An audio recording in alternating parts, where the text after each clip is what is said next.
Stanley Roper grabbed his grandson's shoulders and whispered loud enough for everyone to hear, "You're not real blood, Darian. That boy isn't even yours." Darian Whitlow's fork stopped halfway to his mouth. The barbecue sauce dripped onto his khakis as 37 relatives turned to stare. His wife Amanda's laugh died in her throat. Curtis Bragg, her father's business partner, smirked from across the patio table. "Dad, stop," Amanda said, but her voice carried no real protest. "I'm just saying what everyone's thinking," Stanley said. He released 8-year-old Zach and straightened his polo shirt. "Family photo time." Real family only.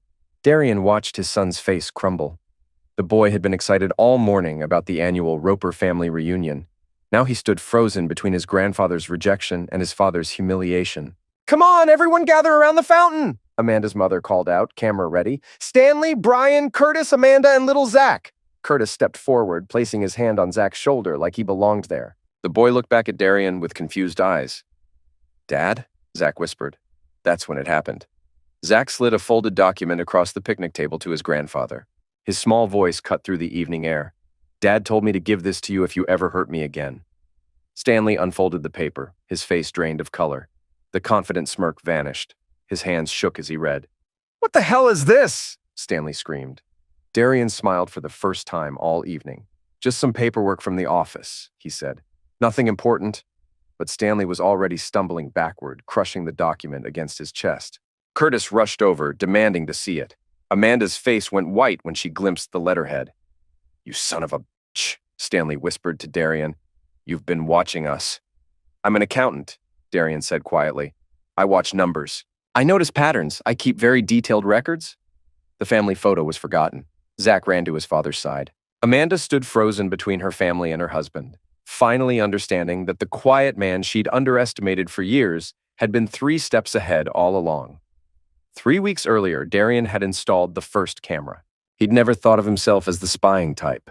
But when your 8-year-old son comes home with bruises he won't explain, when your wife starts working late every Tuesday and Thursday, when your father-in-law looks at you like you're something stuck to his shoe, a man has to adapt.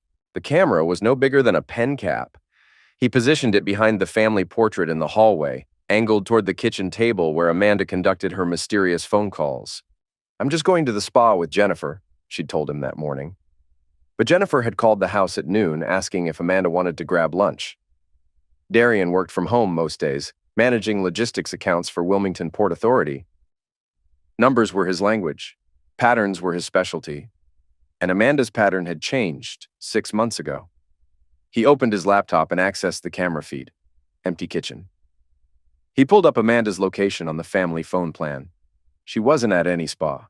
She was at the Marriott downtown, room 347, according to the GPS ping, the same room where Curtis Bragg had been staying since his divorce finalized. Darian's phone buzzed. A text from Amanda read, "Running late. Dinner with Dad and Curtis about business stuff. Love you." He screenshot the message and saved it in a folder labeled Evidence. Then he called Zach's school. "Mrs. Henderson?" Darian asked into the phone. "This is Darian Whitlow, Zach's father. I wanted to confirm who you have listed as emergency contacts." "Of course, Mr. Whitlow," Mrs. Henderson replied. "We have you, your wife Amanda, and Curtis Bragg." Darian's grip tightened on the phone. "When was Curtis added to that list?" he asked. "Let me check," Mrs. Henderson said. "It looks like Mrs. Whitlow updated it 3 months ago. Is there a problem?" "No problem," Darian replied. "Thank you." But there was a problem. A big one. Curtis Bragg had no legal relationship to Zach. He had no business being anywhere near his son's school records, unless Amanda was planning something. Darian opened a new folder on his computer. He labeled it Insurance. The surveillance equipment arrived in unmarked packages over the next week. Audio recorders, GPS trackers, a duplicate of Amanda's old iPhone that would mirror her current phone's activity. Darian had learned a lot about digital forensics during his accounting certification. Following money trails and following people weren't that different. He installed a GPS tracker under Amanda's BMW while she showered. The audio recorder went into her purse during one of her spa days. The phone clone took 30 minutes to configure in his home office. That evening, Amanda seemed different. Nervous. She kept checking her phone and glancing at Darian like she was seeing him for the first time. "How was work?" she asked over dinner. "Same as always," Darian replied. "How was the spa?" "Relaxing," she said, not meeting his eyes. Jennifer says hi. Darian nodded and helped Zach with his homework. Later, after Amanda went to bed, he reviewed the day's intelligence. Her GPS showed the Marriott again. The audio recorder had picked up her voice, Curtis's voice, and something else, a third person, male, older. The account in the Caymans is untouchable, the older voice said. But if he starts looking at the domestic transfers, we're fucked. Darian doesn't look at anything except his spreadsheets, Amanda replied. He's completely clueless. Your husband is an accountant for a shipping company, Curtis said. He processes millions in transactions every month. He's not clueless. Trust me, Amanda said. I've been married to him for 9 years. He's soft. He won't fight. Darian paused the recording. He knew that third voice now. Stanley Roper. His father-in-law was in on whatever this was.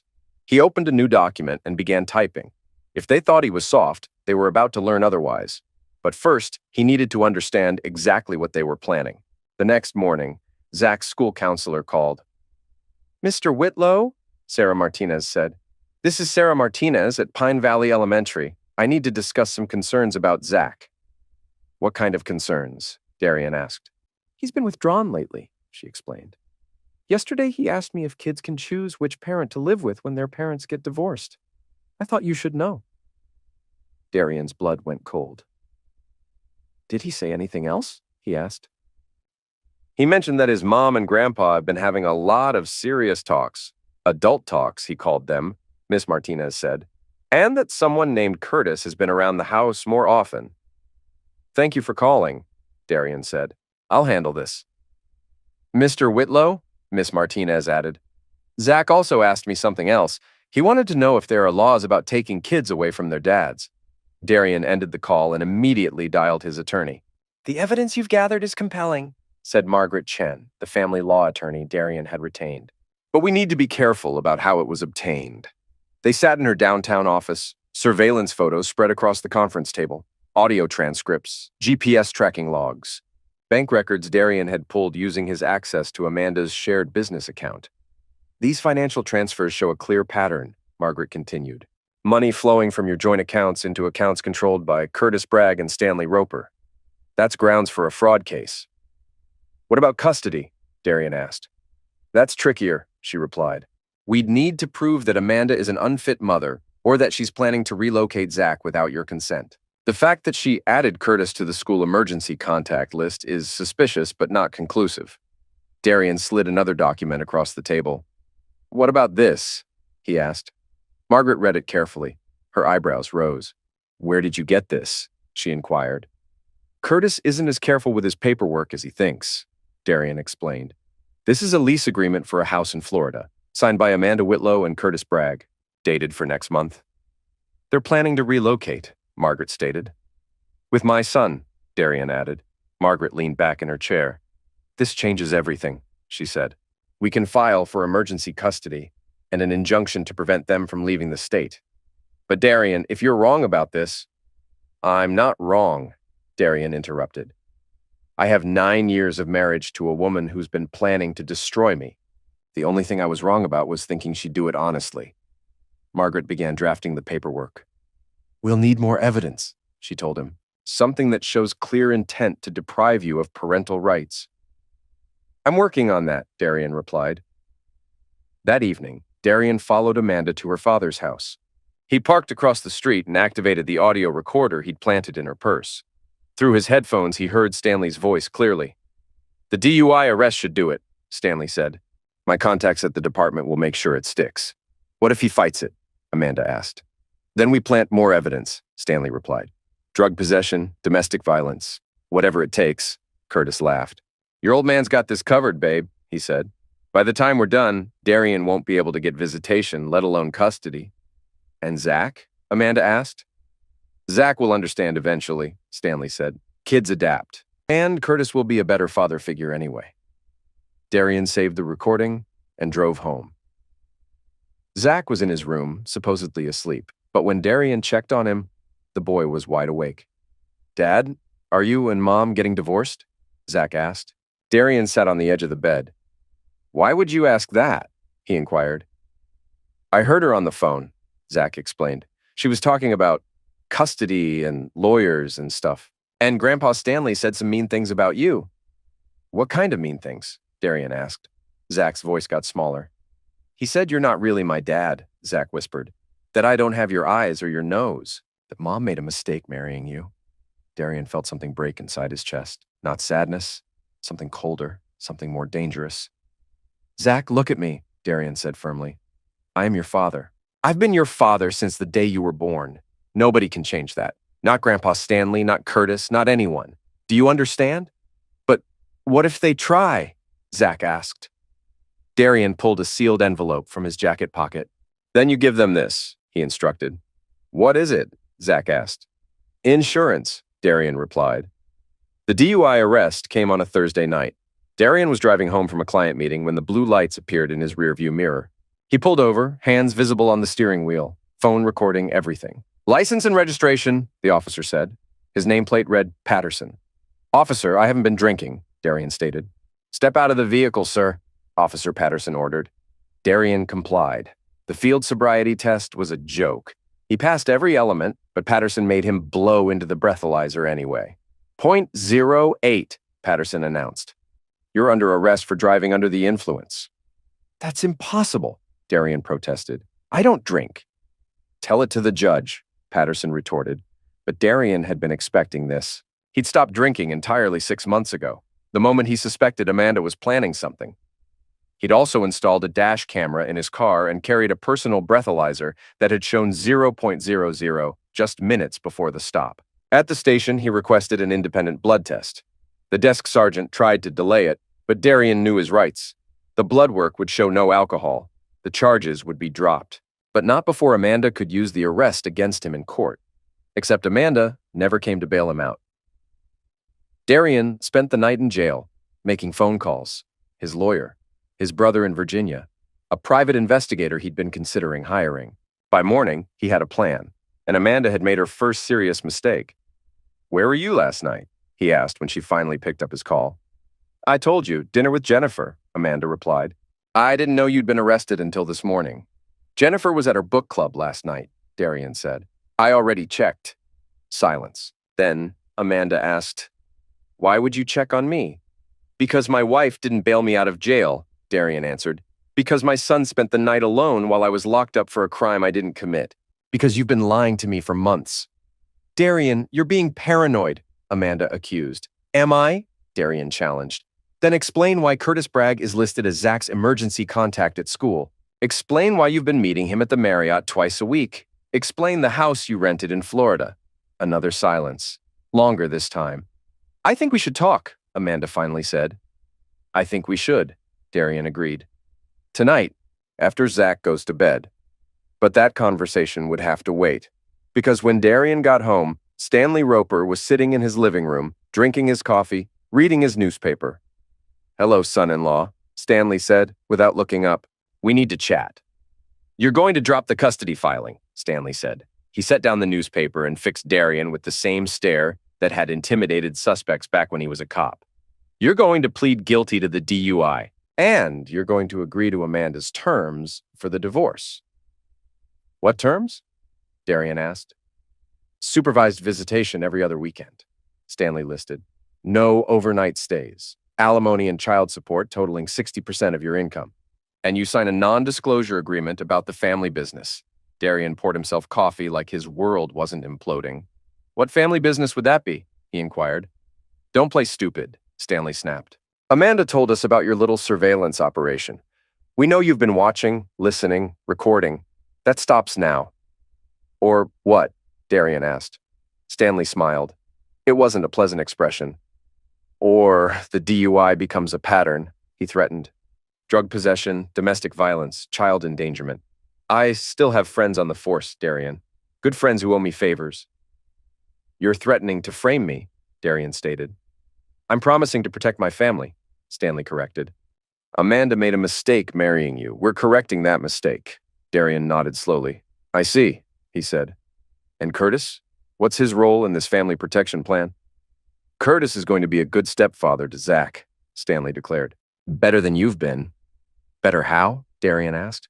He's not weak, Stanley sneered. He doesn't spend his evenings with spreadsheets. He can provide for my daughter in ways you never could. Darian set down his coffee cup. Stanley, can I ask you something? What? Stanley grunted. Do you really think I'm weak? Darian asked.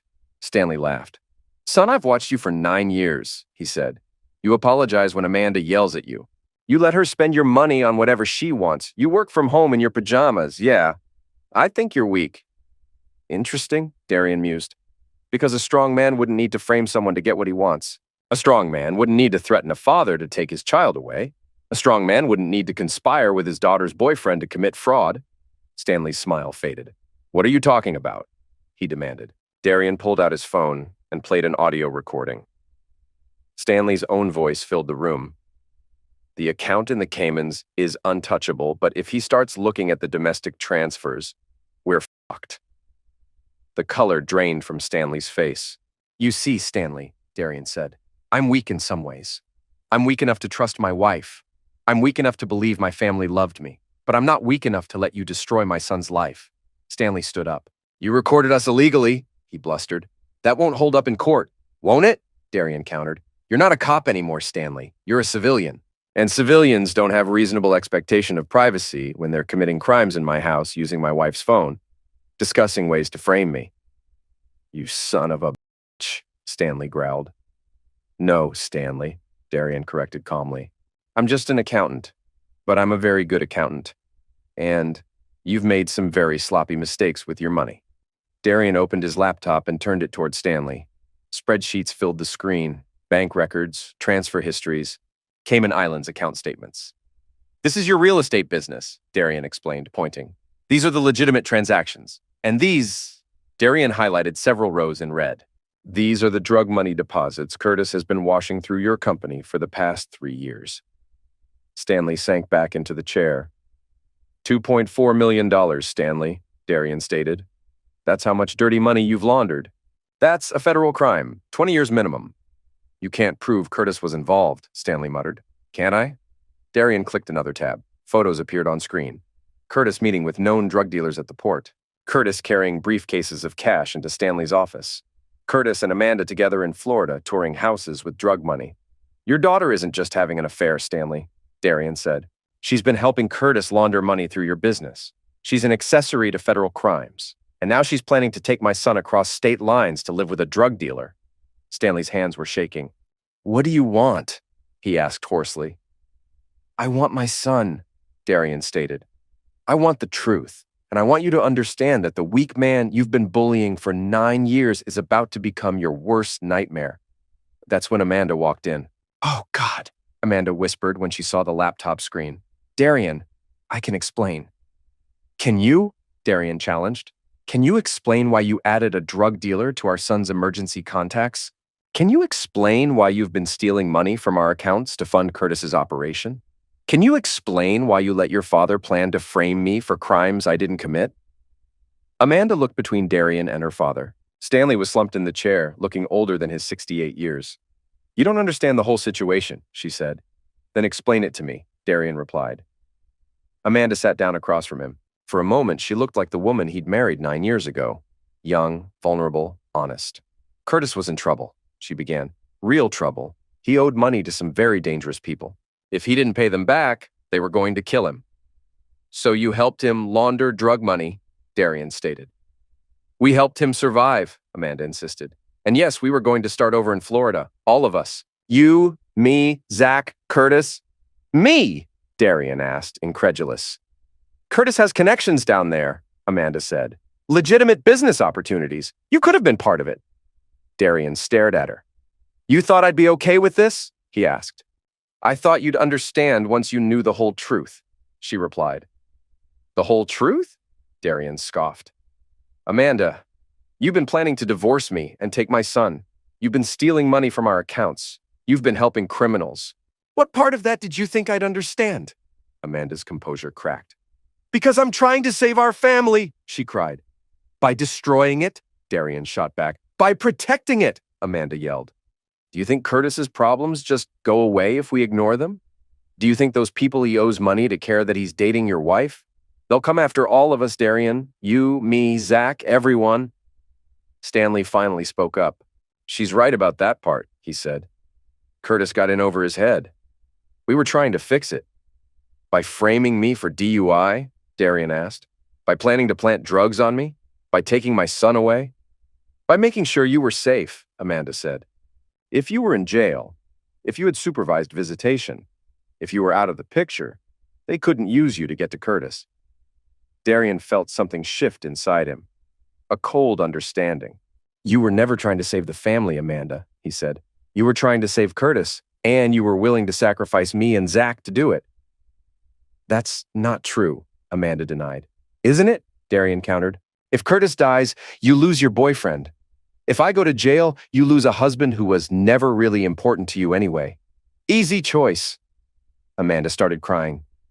I never wanted it to go this far, she sobbed. But it did go this far, Darian said. And now we're all in danger because of your choices. That's when the doorbell rang. Zach's voice called from upstairs. Dad, there are police cars outside. Darian looked at Stanley. Did you call them? He asked. Stanley shook his head. This isn't me, he said. Amanda was already moving toward the window. Oh, God. Oh, no, she gasped. Darian, those aren't local police. Those are federal agents. Darian opened his laptop and deleted several files. Amanda, take Zach and go to your mother's house, he instructed. Now. What? Why? She asked. Because Curtis just got arrested, Darian explained. And when they search his phone, they're going to find evidence of the money laundering operation, which means they're coming for Stanley next, which means this house is about to be searched. Stanley was already standing. I need to make some calls, he said. No, Stanley, Darian said. You need to run. The doorbell rang again. A loud official knock followed. Federal agents, open the door, a voice boomed. Amanda grabbed Darian's arm. Come with us, she pleaded. I can't, Darian replied. I'm not involved in this. My records are clean. I'm the victim here, remember? But they'll question you, she said. Let them, Darian stated. I have nothing to hide, but you and your father need to be gone before they connect the dots. Stanley was already heading for the back door. Amanda, come on, he urged. She hesitated, looking at Darian one last time. I'm sorry, she said. I never meant for it to happen this way. I know, Darian replied, but it did happen this way. And now we all have to live with the consequences. Amanda kissed his forehead and ran after her father. Darian heard the back door slam just as the front door came crashing in. The FBI interview lasted 6 hours. Agent Sarah Mitchell was thorough, professional, and clearly frustrated by how little Darian knew about the actual criminal operation. Your wife was transferring money from your joint accounts to Curtis Bragg for over a year, Agent Mitchell said. You never noticed. I noticed the transfers, Darian replied. Amanda told me they were loans to help Curtis get back on his feet after his divorce. I trusted my wife. $40,000 in loans, Agent Mitchell pressed. My wife has expensive taste in charity cases, Darian quipped. Agent Mitchell slid photos across the table. Curtis meeting with drug dealers, Stanley accepting briefcases of cash, Amanda signing documents at a bank in Florida. Did you ever witness any of these meetings? Agent Mitchell asked. No, Darian answered. Did your wife ever discuss Curtis's business dealings with you? She inquired. She said he was in real estate development, Darian replied. I had no reason to doubt that. Mr. Whitlow, Agent Mitchell said, your father-in-law was a police officer for 25 years. Your wife has a college degree in business administration. Your brother-in-law works in corporate security. Are you telling me that none of them ever mentioned that Curtis Bragg was washing drug money? Darian met her eyes. Agent Mitchell, he said, my family has never considered me smart enough to include in their important conversations. They're probably right. But Agent Mitchell wasn't stupid. She leaned back in her chair and studied Darian's face. You know more than you're saying, she observed. I know my wife was having an affair, Darian stated. I know she was planning to divorce me and take my son to Florida. I know she stole money from our accounts. Everything else is news to me. You filed for emergency custody 2 days ago, Agent Mitchell pointed out. Hey, that suggests you knew something was wrong. I knew my wife was cheating and planning to leave the state with my son, Darian said. That's enough reason to file for custody. Agent Mitchell opened another folder. We found surveillance equipment in your house, she said. Cameras, audio recorders, GPS trackers. That's not the behavior of a man who trusts his wife. That's the behavior of a man who suspected his wife was having an affair, Darian countered. It's also the behavior of a man who is gathering evidence against his family's criminal enterprise, Agent Mitchell suggested. Darian almost smiled. Agent Mitchell, he said, if I was gathering evidence against a criminal enterprise, don't you think I would have called the FBI myself? She had no answer for that. 3 hours later, Darian was released. No charges filed. No restrictions on his movement. The FBI had bigger fish to fry. Curtis Bragg was facing federal drug trafficking charges. Stanley Roper was wanted for money laundering and conspiracy. Amanda was a fugitive, probably halfway to Florida with fake identification her father had provided. And Zach was at his grandmother's house, asking why his mother had run away. She'll come back, Zach said that night as Darian tucked him into bed. Mom always comes back when she goes away. This is different, buddy, Darian told him. Because of the police? Zach asked. Because of choices your mom made, Darian explained. Adult choices that have consequences? Zach was quiet for a long time. Then he asked, Dad? Are you going to go away too? Never, Darian promised. I'm staying right here with you. Promise? Zach asked. I promise, Darian affirmed. But even as he said it, Darian knew the situation was more complicated than his 8-year-old could understand. Amanda was gone, but she was still Zach's mother. Stanley was a fugitive, but he was still Zach's grandfather. Curtis was in federal custody, but he'd been living in their house for months. The FBI had frozen most of the family assets connected to the money laundering operation. That included Stanley's real estate company, Curtis's accounts, and the Florida house Amanda had rented. But it also included some of Darian's accounts that Amanda had access to. His lawyer called the next morning with an update. The good news is that you're not under investigation, Margaret Chen said. The bad news is that your custody filing is complicated by the fact that Amanda is now a federal fugitive. What does that mean? Darian asked. It means the court can't proceed with normal custody arrangements until Amanda either turns herself in or is arrested, Margaret explained. In the meantime, you have de facto custody of Zach. And if she's caught, Darian inquired, then she'll be facing federal charges, Margaret said. Depending on her level of involvement in the money laundering, she could be looking at 10 to 15 years. Darian felt a cold satisfaction. Amanda had gambled everything on a plan that required his cooperation or his destruction. Instead, she'd destroyed herself. But the satisfaction was tempered by concern for Zach. The boy was going to lose his mother, his grandfather, and the only stable home he'd ever known.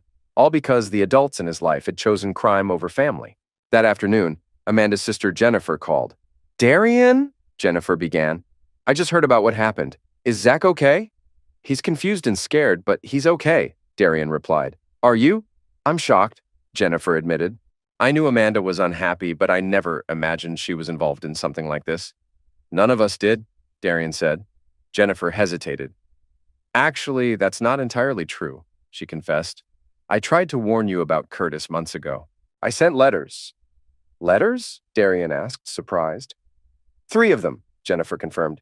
I told you Curtis was bad news, that he was using Amanda, that you should be careful. Darian frowned. I never received any letters, he said. I sent them to your house, Jennifer insisted, addressed to you personally. Amanda must have intercepted them, Darian realized.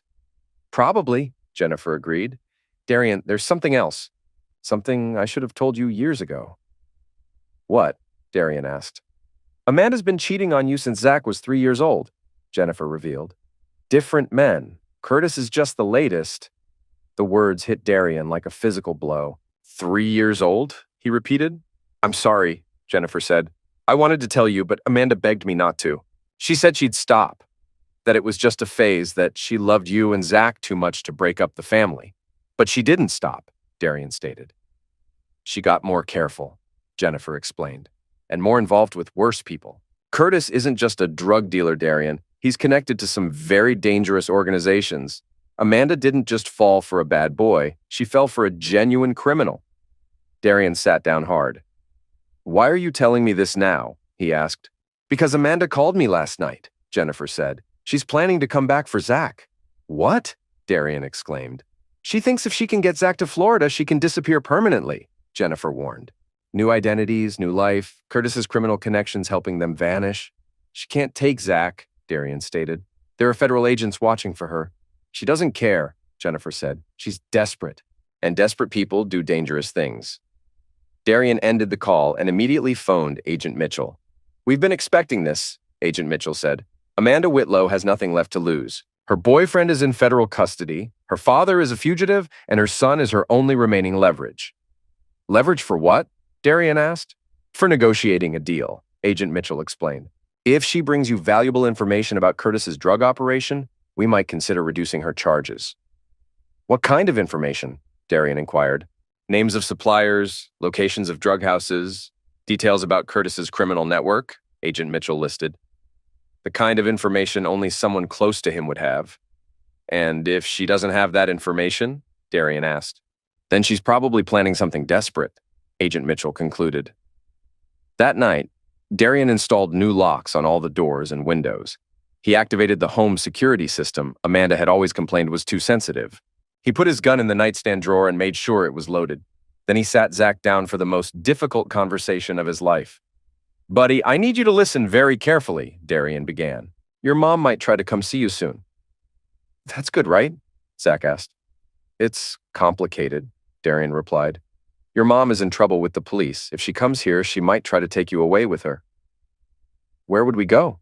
Zach wondered. "I don't know," Darian said. "But if that happens, I need you to remember something very important. You don't have to go with her if you don't want to." Zach looked confused.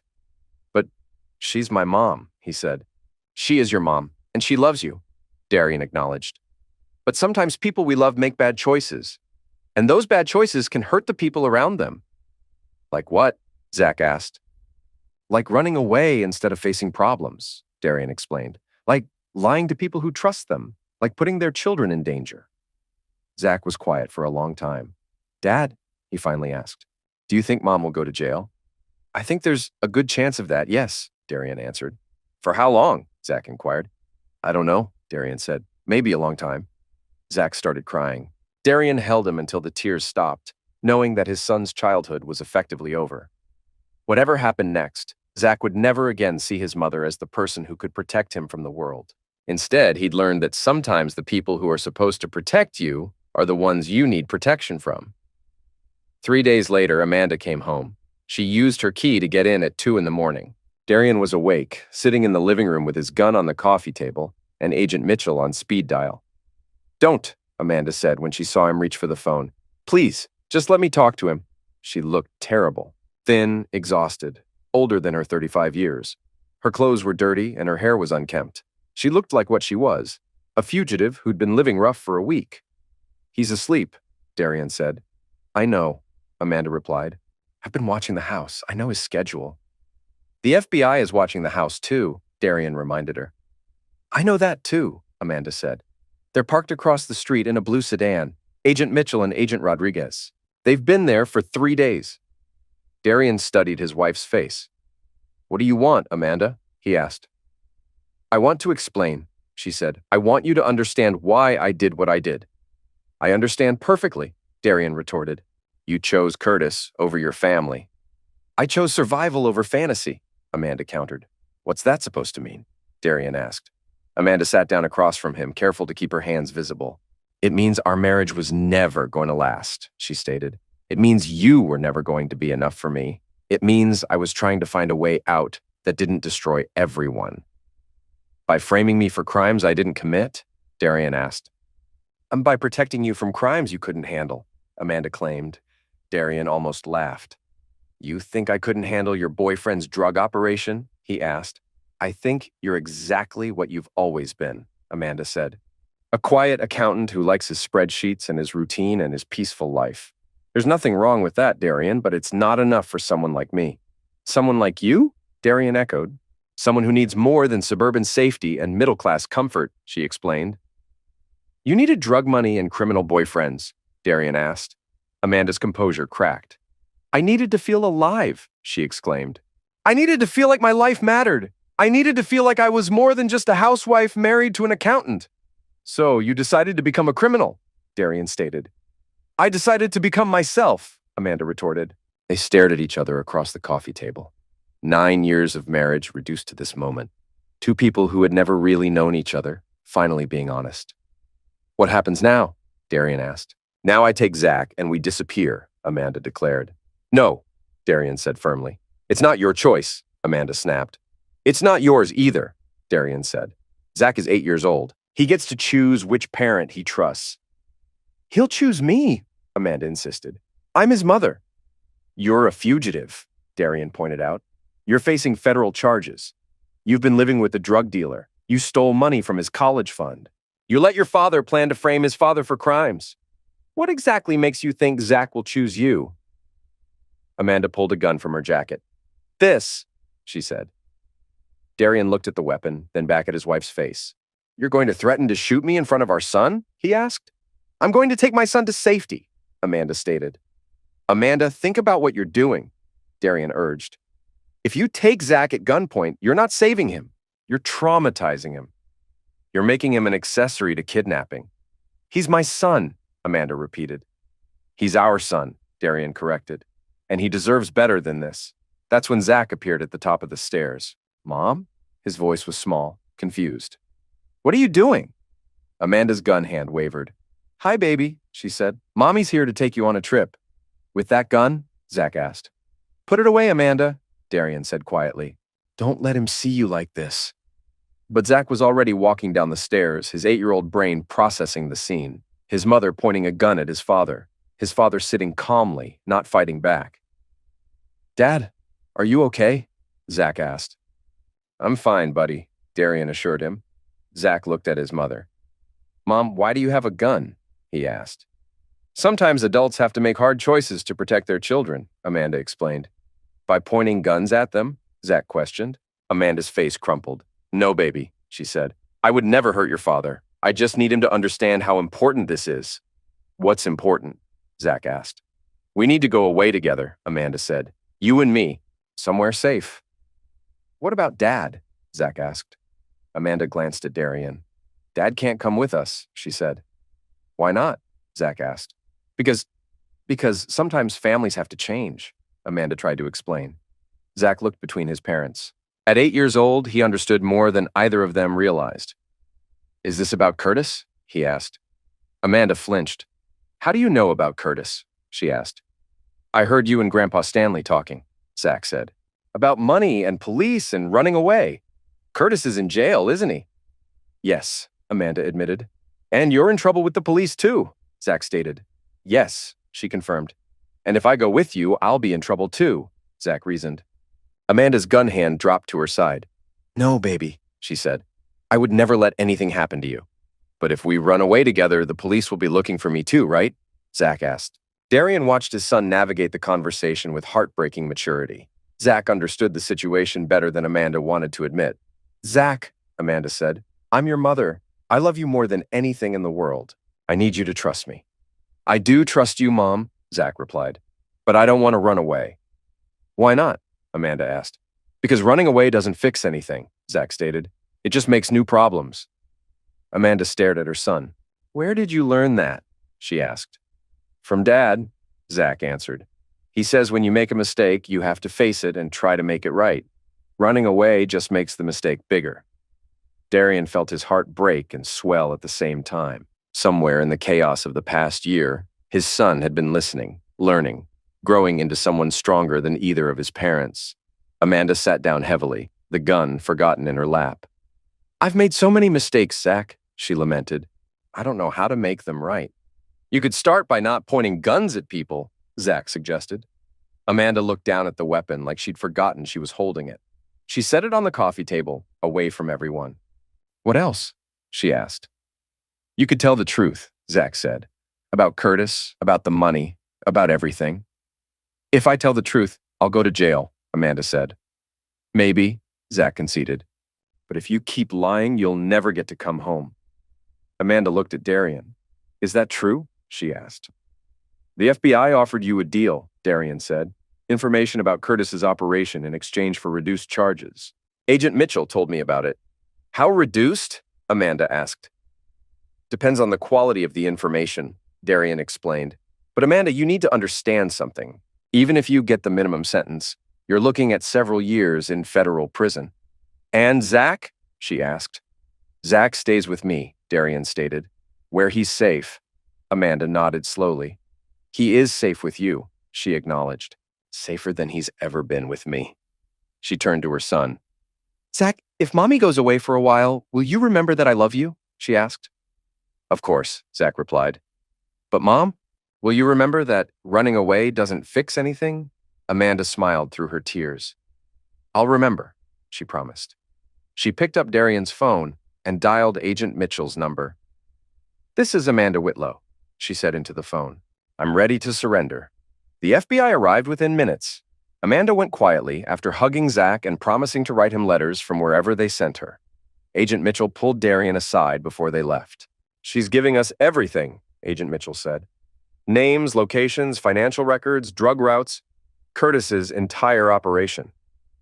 What's that worth? Darian asked. Probably 5 to 7 years instead of 15 to 20, Agent Mitchell estimated. She'll be out while Zach's still a teenager. And Stanley? Darian inquired. Still in the wind, Agent Mitchell replied.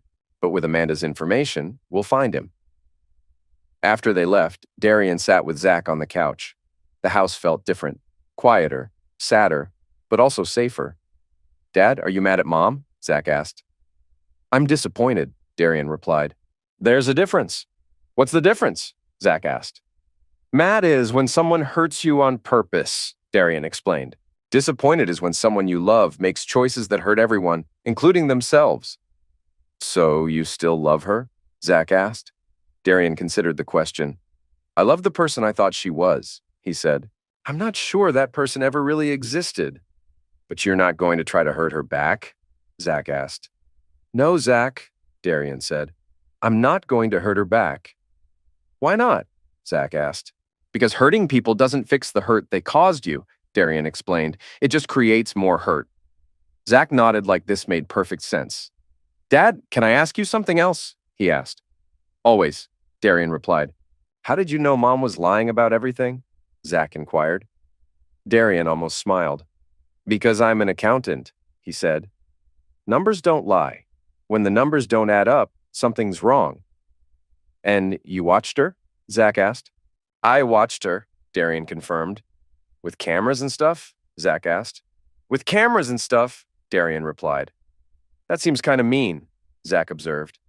It was, Darian admitted. But sometimes protecting your family requires doing things that don't feel good. Like what? Zach asked. Like not trusting people you want to trust, Darian listed. Like gathering evidence against people you love. Like being ready to fight when you prefer peace. Zach was quiet for a long time. Dad, are you going to watch me like that when I grow up? He asked. Only if you give me a reason to, Darian answered. But I hope you won't. I won't, Zach promised. Good, Darian said, because I'd rather trust you. They sat together in the quiet house, father and son, survivors of a war they'd never wanted to fight. Outside, the FBI agents were gone. Amanda was gone. The immediate crisis was over, but Darian knew the real work was just beginning. Zach would need therapy to process everything that had happened. They'd both need time to rebuild their sense of safety and normalcy. And eventually, they'd need to figure out how to have a relationship with Amanda when she got out of prison. For now, though, it was enough that they were together, that they were safe, that the truth had finally won out over lies. 3 months later, Amanda was sentenced to 6 years in federal prison. Stanley was arrested in Mexico and extradited to face charges. Curtis took a plea deal that would keep him locked up for 25 years. And Darian and Zach began the slow process of building a new life from the wreckage of the old one. The family courtroom was packed on a Tuesday morning in November. Darian sat at the plaintiff's table with Margaret Chen, watching Amanda's lawyer argue for visitation rights. Amanda wore an orange jumpsuit and handcuffs. She looked smaller than Darian remembered, diminished by 6 months of federal custody. Judge Patricia Hendricks had reviewed all the evidence, the surveillance recordings, the financial fraud, the money laundering, the attempted kidnapping. She'd also read the psychological evaluation of Zach, who had made remarkable progress in therapy. Mrs. Whitlow, Judge Hendricks said, you've pleaded guilty to conspiracy to commit money laundering, accessory to drug trafficking, and attempted kidnapping. You've been sentenced to 6 years in federal prison. Today, we're determining whether you'll have any parental rights when you're released. Amanda stood up. Your Honor, she began, I know I made terrible mistakes, but I love my son. I want the chance to be part of his life. Mr. Whitlow, what are your thoughts on supervised visitation? Judge Hendricks asked. Darian looked at Zach, who was sitting in the gallery with Jennifer. His son nodded slightly. Your Honor, Darian responded, Zach and I have discussed this extensively with his therapist. He wants to maintain a relationship with his mother. We're willing to consider supervised visitation with conditions. What conditions? Judge Hendricks inquired. That Amanda complete substance abuse counseling, parenting classes, and psychological evaluation, Darian listed. That all visits are supervised by a court-appointed social worker. That Zach has the right to refuse visits if he's uncomfortable. And that Amanda has no access to his school records, medical information, or any decisions about his upbringing. Judge Hendricks looked at Amanda. Do you accept these conditions? She asked. Amanda glanced at her son. Zach gave her a small wave. Yes, Your Honor, Amanda replied. I accept. Then I'm awarding full custody to Darian Whitlow, Judge Hendricks declared, with supervised visitation for Amanda Whitlow upon her release from federal custody, subject to the conditions outlined by Mr. Whitlow. The hearing was over. Amanda was led away in handcuffs, but not before mouthing, I love you, to Zach. Outside the courthouse, Margaret Chen shook Darian's hand. You did the right thing, she said. Allowing visitation shows the court that you're focused on Zach's best interests, not revenge. I'm not interested in revenge anymore, Darian said. I'm interested in moving forward. But that wasn't entirely true. Because later that afternoon, Darian received a phone call that would change everything. Mr. Whitlow? Detective Morrison said. This is Detective Morrison with the Wilmington Police Department. We found some evidence you might be interested in. What kind of evidence? Darian asked.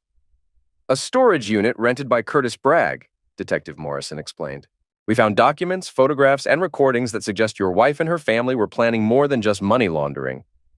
Such as? Darian prompted. Such as your murder, Detective Morrison stated. Darian felt the world shift beneath his feet. My murder? He repeated. We found detailed plans, Mr. Whitlow, the detective continued. Staged accident scenarios. Insurance policies taken out on your life without your knowledge. Payment schedules for a professional killer. When? Darian asked. The plans were dated for 3 months from now, Detective Morrison revealed. After the custody hearing, after Amanda's sentencing, when everyone thought the crisis was over. Darian sat down hard. Detective, he said, are you telling me that my wife was planning to have me killed? We're telling you that Curtis Bragg was planning to have you killed, Detective Morrison clarified. Whether your wife knew about it is still under investigation. But she took out life insurance policies on me, Darian pointed out. Yes, the detective confirmed. For $2 million, with herself as the beneficiary. Even though she's in federal prison? Darian asked. The policies were structured to pay out to a trust that she could access upon release, Detective Morrison explained. Very sophisticated financial planning. Darian thought about Amanda in the courtroom that morning, pleading for visitation rights, promising to be a better mother, mouthing, I love you to their son, all while knowing that she'd been planning to have him murdered. Detective Morrison, what happens now? Darian asked. Now we arrest Amanda Whitlow for conspiracy to commit murder, the detective replied. And we have some questions for you about whether you suspected anything. I suspected my wife was capable of many things, Detective, Darian said, but I never suspected she was capable of having me killed. Well, Mr. Whitlow, Detective Morrison observed, it looks like you underestimated her. That evening, Darian sat Zach down for another difficult conversation. Buddy, remember how we talked about your mom making bad choices? Darian began. Yeah, Zach replied. Well, it turns out she made some choices that were even worse than we thought, Darian continued. Worse how? Zach asked. Darian struggled to find age-appropriate words for the concept of murder for hire. She was planning to hurt me, he explained, very badly, in a way that would have meant I couldn't be your dad anymore. Zach stared at him. You mean she was going to kill you? He asked. Yes, Darian confirmed. Even after she said she loved you? Zach asked. Yes, Darian replied. Even knowing that would make me an orphan? Zach pressed. Yes, Darian said. Zach was quiet for a long time. When he finally spoke, his voice was older than his 9 years. Dad, I don't want to visit her anymore, he stated. Are you sure? Darian asked. I'm sure, Zach affirmed. She's not my mom anymore. She's just someone who used to live here. Zach, she's still your biological mother, Darian reminded him. That doesn't change. But she doesn't act like a mother, Zach argued. Mothers don't try to kill their children's fathers. Darian hugged his son. No, they don't, he agreed. Dad? Zach asked. Yeah, Darian responded. I'm glad you're smarter than she thought you were, Zach said. Me too, buddy, Darian replied. Me too. Amanda's second arrest made national news. The story had everything: suburban infidelity, drug money, family betrayal, and attempted murder. Cable news programs featured the case for weeks. The quiet accountant who outsmarted a murder plot, read one headline. How one man's surveillance operation saved his own life, read another. Darian ignored most of the media attention. He was more interested in the FBI's final report on Curtis Bragg's criminal organization. The operation had been larger than anyone suspected. Curtis wasn't just washing drug money. He was coordinating drug shipments through the port where Darian worked. He'd been using Amanda to gather information about port security, shipping schedules, and customs procedures. Amanda hadn't just been having an affair with a criminal. She'd been helping him plan crimes at her husband's workplace. She played you perfectly, Agent Mitchell told Darian during their final interview. She knew your schedule, your security clearances, your access to port systems. Curtis was planning to use that information for a major drug shipment next spring. After I was dead, Darian stated. After you were dead, Agent Mitchell confirmed. With Amanda as your widow, she'd have had access to your work files, your port ID, your security codes, everything Curtis needed. And Zach? Darian asked. Zach would have been her cover story, Agent Mitchell explained. The grieving widow working hard to provide for her fatherless son. Very sympathetic. Perfect protection against suspicion. Darian felt sick. She was going to use our son as a prop in her criminal operation, he realized. That's what it looks like, Agent Mitchell said. For how long? Darian asked. Based on the financial projections we found, Agent Mitchell replied, Curtis was planning a 5-year operation, multiple major drug shipments per year, using your identity and access. We estimate they would have made $50 to $70 million. And then? Darian prompted. Then Amanda and Zach would have had an accident too, Agent Mitchell stated. Loose ends. Darian stared out the window of the FBI field office. In the distance, he could see the port where he'd worked for 7 years, where he'd processed legitimate shipping manifests, never suspecting his wife was helping criminals plan to turn his workplace into a drug pipeline. Agent Mitchell, can I ask you something? Darian inquired. Sure, she replied. Do you think Amanda ever loved me? Or Zach? Or was it all just part of the plan? Darian asked. Agent Mitchell considered the question.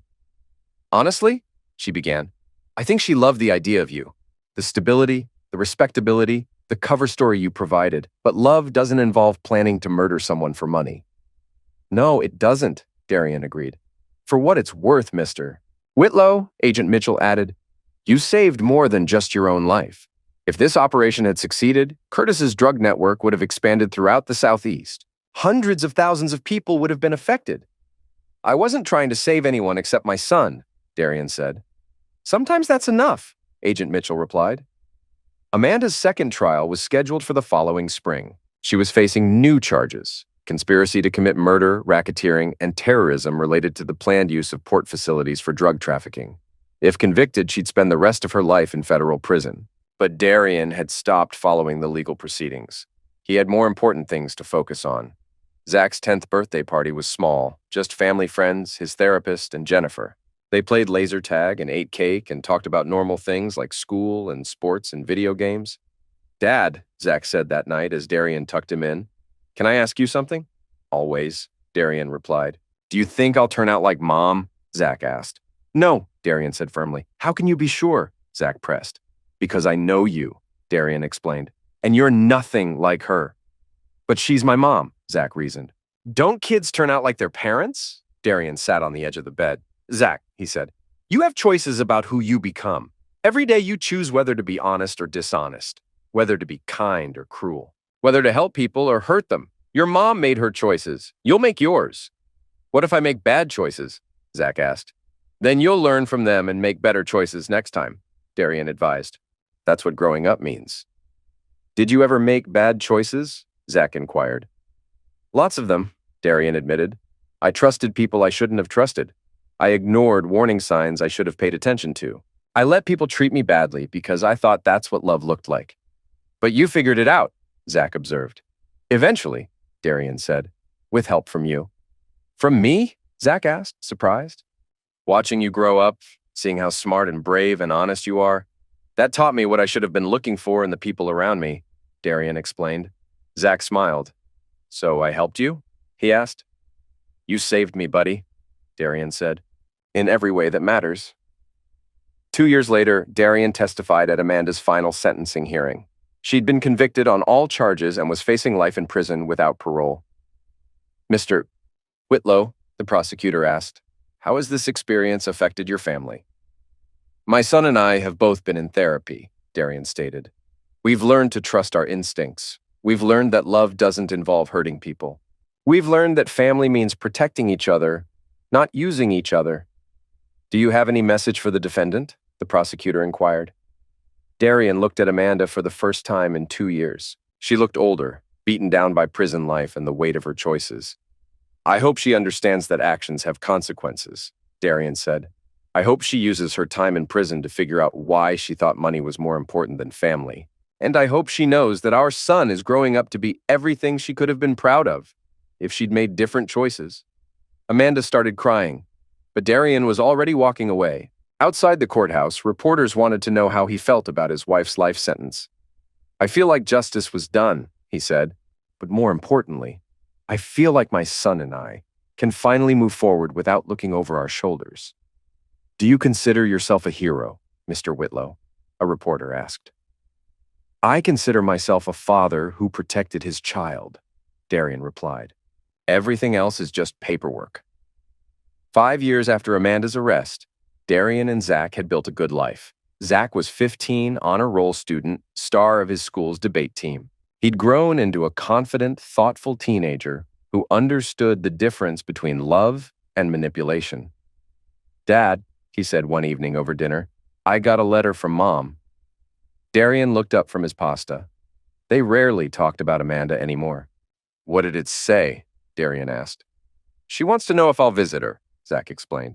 She says she's found God in prison and she's sorry for everything she did. Curtis Bragg met his downfall swiftly once the FBI closed in. Arrested on federal drug trafficking charges, he accepted a plea deal that sentenced him to 25 years in federal prison. The surveillance evidence Darian had gathered, combined with Amanda's testimony when she cooperated with authorities, exposed the full scope of Curtis's criminal network.